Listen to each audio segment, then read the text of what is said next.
ее Ася. Взгляните внимательно, и если возможно, нежней, и если возможно, подольше. С нее не сводите очей. Она перед вами дитя с ожерельем на шее и локонами до плечей. В ней все, что вы любите, все, что, летя вокруг света, вам уже не догнать, как не быстры поезда. Во мне, говорит, не любовь поэта и не гордость сестры.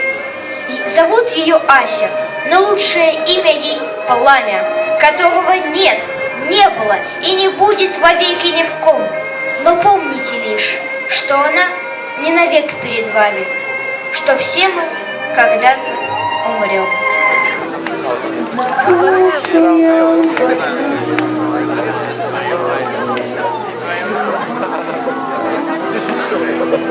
Мы проводим в этом году 13-ю Цветаевскую неделю.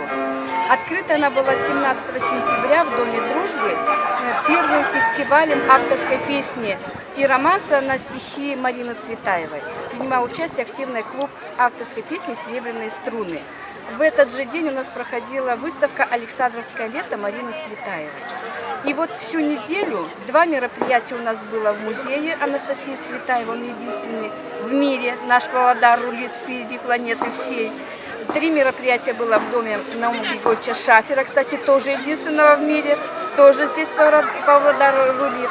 Вчера прошел День Рябинки, 23 сентября, День Павла и Петра Рябинников, и мы отмечали День именин. Приглашаю зрителей каждый месяц, 1 раз в месяц мы даем концерты в Доме дружбы, концерты бардов.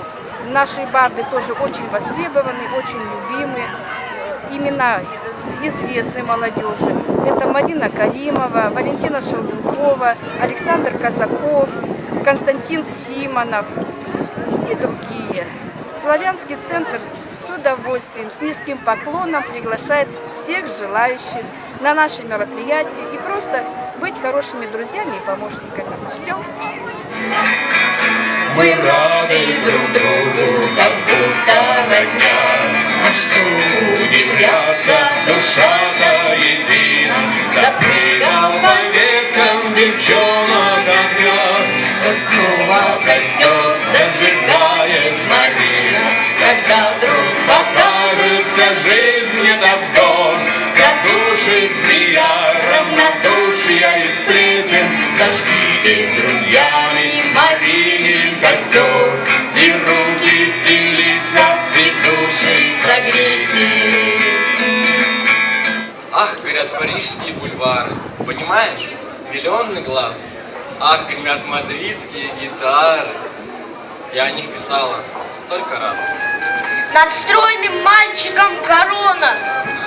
Вдруг нищий, Боже, он сказал: позвольте, я наследник трона. Ушел во тьму, кто в ней возник, Британии печальной судьбы. О, почему средь красных книг опять за лампой не уснуть бы? Из кладовки чуть задремлет мама. Я для ослика достану молока. Милая рождественская дама, увези меня с собой в облака.